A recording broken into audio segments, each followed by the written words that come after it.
आज Doubtnut app download करें। Doubtnut पर अपने सभी गणित, रसायन विज्ञान, भौतिक विज्ञान और जीव विज्ञान के डाउट्स का करो सफाया। बस प्रश्न की फोटो खींचो, एक ही प्रश्न को क्रॉप करो और तुरंत वीडियो सोल्यूशन पाओ। अभी डाउनलोड करें। यह है कि भिन्न पदार्थों के बने हुए दो गोले हैं जिनमें दूसरे की अपेक्षा एक की त्रिज्या दोगुनी है और दीवार की मोटाई यहाँ पर 1/4 है। इस तरह ये दोनों के दोनों बर्फ द्वारा भरे गए हैं। अब यदि बर्फ को पूरी तरह पिघलने में अधिक त्रिज्या के गोले को 25 मिनट लगते हैं और कम त्रिज्या के गोले में ये समय 16 मिनट का होता है। इस तरह हमें बड़े गोले और छोटे गोले के पदार्थों की ऊष्मा चालकता गुणांक में अनुपात का मान निकालना होगा। ठीक, यहाँ पर दिया हुआ है तो विकल्प ए है हमारे पास 4:5, विकल्प बी हमारे पास 5:4 के रूप में, विकल्प सी है 25:1 के रूप में या विकल्प डी है 1:25 के रूप में। ठीक है, कौन सा मान यहाँ पर सही होगा वो हमें देखना है। अब इसके लिए हम क्या बना लेते हैं, हम बना लेते हैं दो गोले। यहाँ पर एक के लिए उसकी त्रिज्या को दोगुनी रखनी होगी दूसरे की अपेक्षा। एक हमने गोला ले लिया और ये दूसरा गोला हमने लिया है। ठीक है, अगर इनकी त्रिज्याओं की तुलना अगर हमें करनी है तो हम इसके लिए इसे ओ के रूप में इसके केंद्र को प्रदर्शित करें और उसकी त्रिज्या को यहाँ पर R1 के रूप में प्रदर्शित किया जाएगा, जबकि दूसरे के लिए उसके केंद्र को O डैश के रूप में प्रदर्शित करें तो त्रिज्या यहाँ पर कितनी है, R2 है।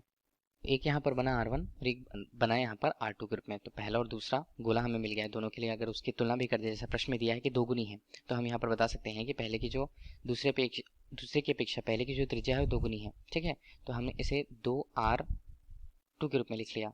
इस तरह और क्या बोल कर क्वेश्चन का बोलना है, हमें फिर से अच्छे से समझना है कि दूसरे की अपेक्षा एक की दीवार की मोटाई 1/4 है। तो हम इसे अगर L1 के रूप में प्रस्तुत कर दें और इसे हमने कहा L2, तो ये बोला जा रहा है कि इसका मान 1/4 L2 के रूप में है। ठीक है, इतना हमने ले लिया। अब ये तो दिया हुआ था हमें। अब इस तरह से आगे देखें, बोला है बर्फ द्वारा भरे गए हैं और बर्फ को पूरी तरह पिघलने में, बर्फ को अगर पूरी तरह पिघलना होता है तो उसके लिए क्या ऊष्मा होती है, लेटेंट हीट, या हम उसे बोलते हैं गुप्त ऊष्मा की आवश्यकता होती है। गुप्त ऊष्मा की आवश्यकता मतलब दोनों के लिए अगर बर्फ पिघल जाते हैं तो ऊष्मा का मान अगर हमने Q1 रखा और दूसरे के लिए अगर ऊष्मा का मान Q2 रखा तो ये दोनों मान बराबर होंगे क्योंकि बर्फ पिघल रहे हैं। जबकि अधिक त्रिज्या के गोले में, अधिक त्रिज्या यहाँ पर R2 वाला है, उसके समय के मान को देखें तो T2 से प्रस्तुत किया जाएगा। ठीक है, T2 से अगर हमने प्रस्तुत कर रखा है यहाँ पर तो वो कितना है, कम गोले की त्रिज्या में 16 मिनट लग रहे हैं। तो ये हमारे पास अगर मान बनता है तो ये हमारे पास है 16 और ये किस में होगा, मिनट पर। इसके अलावा T1 बड़ी त्रिज्या के लिए बात करें तो वो कितना दिया प्रश्न अनुसार 25 मिनट लगते हैं, मतलब उससे ज़्यादा लगते हैं, 9 मिनट ज़्यादा। ठीक, तो हमने यहाँ पर T1 और T2 निकाल लिया। अब इस तरह देखें क्या बोला है कि बड़े तथा छोटे गोलों के पदार्थों की ऊष्मा चालकता में अनुपात कितना होगा। ठीक है, अब हम यहाँ पर सीधे सीधे ये देखने वाले हैं कि किसी पदार्थ से, ऊष्मा चालक पदार्थ से ऊष्मा प्रवाह की दर का सूत्र क्या होता है। तो ऊष्मा प्रवाह दर है यहाँ पर है क्या, ऊष्मा प्रवाह दर है Q के रूप में। मान कितना, मान क्या होता है, मान होता है K, ऊष्मा चालकता गुणांक, अनुप्रस्थ काट क्षेत्रफल A। ठीक है, अब यहाँ पर जो तापमान में परिवर्तन होगा उसे डेल थीटा के रूप में हम प्रस्तुत कर देंगे और ये बताता है समय के मान को T और कितने मोटाई से ये ऊष्मा का प्रवाह हुआ है, तो उसे हमने लिख दिया L के रूप में। तो ये ऊष्मा प्रवाह के उसकी दर को बता रहे हैं या ऊष्मा प्रवाह की मात्रा को बता रहा है। ठीक है, दर होता तो वो समय का मान होता, अभी हमें केवल ऊष्मा प्रवाह की मात्रा बताई जा रही है। ठीक, तो अगर हम यहाँ पर देखें तो ऊष्मा प्रवाह की मात्रा बराबर होनी चाहिए, ये हमने देख लिया है। अब हम यहाँ पर बात करें अनुप्रस्थ काट क्षेत्रफल A से संबंधित और डेल टी का मान। अगर देखिए मान लीजिए बर्फ है, अंदर का तापमान तो 0 डिग्री रहेगा। ठीक है, 0 डिग्री सेल्सियस, और बाहर का तापमान कितना रहेगा। अगर हमने कॉमनली ये मान लिया कि 25 डिग्री सेल्सियस है तो ये दोनों के लिए समान होगा अगर एक ही जगह पर रखे हुए हैं। तो बर्फ अंदर की तरफ 0 डिग्री सेल्सियस पर और बाहर के वातावरण का ताप 25 डिग्री सेल्सियस। तो इस तरह से अगर हम ये बात करें कि डेल थीटा का मान, डेल थीटा मतलब तापमान में परिवर्तन का मान θ2 ऋण θ1 के रूप में, ये कितना होता है, ये समान होगा किसके लिए, दोनों के लिए। ये डेल θ1 डेल θ2 के रूप में। ठीक, इसको डैश डैश कर देते हैं हम ताकि कंफ्यूज ना हो कि पहली स्थिति या दूसरी स्थिति। ठीक, यहाँ पर Q का मान समान है, मान किस पर निर्भर कर रहा है, Q का मान यहाँ पर समान है, हटा सकते हैं। डेल थीटा का मान समान है, हटा सकते हैं। और कौन से मान है, हमें ऊष्मा चालकता गुणांक का मान निकालना होगा। क्या करें, K को हम एक तरफ रखते हैं और बाकी पदों को एक तरफ ले जाते हैं। L हम इस तरफ ले गए, बटे हम देखें तो यहाँ पर A है और स्मॉल t है। ठीक, तो K का मान ऊष्मी चालकता गुणांक का मान है। अब तुलना करें दोनों में, क्या लिखेंगे, ये हम लिखेंगे K1।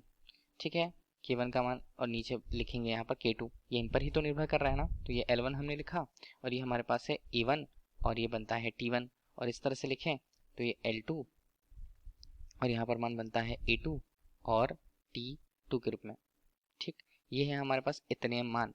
अब देखिए अगर हम एक ही बात करें, ए त्रिज्या पर निर्भर करती है पाई आर स्क्वायर के रूप में, क्या लिख सकते हैं, सीधे सीधे लिखें K1 बटे K2 का मान यहाँ पर L1 बटे L2 के रूप में, गुणा हम करें तो T1 T2 का था तो T2 बटे T1 के रूप में उसका मान गया, और यहाँ पर A2 बटे A1 है तो हम इसे लिख लें R2 स्क्वायर बटे R1 स्क्वायर के रूप में। ठीक, अब देखिए इन्हीं की तुलना हमें करनी है। तो K1 K2 अगर हम देखें K1 बटे K2 का मान, तो L1 बटे L2 का मान देखना पड़ेगा। क्या है L1 बटे L2 का मान हमने कितना रखा, L1 बटे L2 1 बटे 4 के रूप में इसका मान आएगा। हम सीधे लिख देते हैं 1 बटे 4 गुणा हम करें तो T2 T1, T2 मतलब दूसरी स्थिति पर मान 16 मिनट और ये 25 मिनट, तो ये हमने यहाँ पर 16 ले लिया और यहाँ पर बनता है 25, गुणा हम करें R2 स्क्वायर ऋण बटे R1 स्क्वायर के रूप में। ठीक है, तो R2 square R1 square, R1 square का मान कितना आएगा, यहाँ पर R1 स्क्वायर का मान लिखे तो 4 R1 स्क्वायर आएगा R1 स्क्वायर के रूप में, और यहाँ पर मान है R1 स्क्वायर के रूप में। R1 स्क्वायर कट गया। ठीक, तो यहाँ पर 4 और 4 का मान 16 और 16 का मान यहाँ पर कट जाता है। तो इस तरह से हमें पहले और दूसरे, मतलब पहला क्या है, बड़े गोले के लिए उसकी ऊष्मा चालकता गुणांक का मान दूसरे छोटे गोले के लिए ऊष्मी चालकता गुणांक के मान का अनुपात जो होता है यहाँ पर वो होता है 1/25 के रूप में। ठीक है, और यही हमसे प्रश्न में पूछा गया था, और इस तरह से ये हमारे लिए इस प्रश्न का उत्तर होता है K1 बटे K2 के रूप में, जिसका मान 1/25 के रूप में आता है। ठीक है, तो ये हमारे लिए उत्तर हो गया 1/25 के रूप में। 1/25 हमें किस में मिल रहा है, विकल्प डी पर मिल रहा है। इस तरह विकल्प डी हमारे लिए इस प्रश्न का सही उत्तर होगा। धन्यवाद। कक्षा 6 से 12वीं से लेकर नीट, IIT, JEE वो एडवांस के लेवल तक 1 करोड़ से ज्यादा छात्रों का भरोसा। आज ही डाउनलोड करें डाउटनेट ऐप या व्हाट्सएप करें अपने सारे डाउट्स 8400 400 400 पर।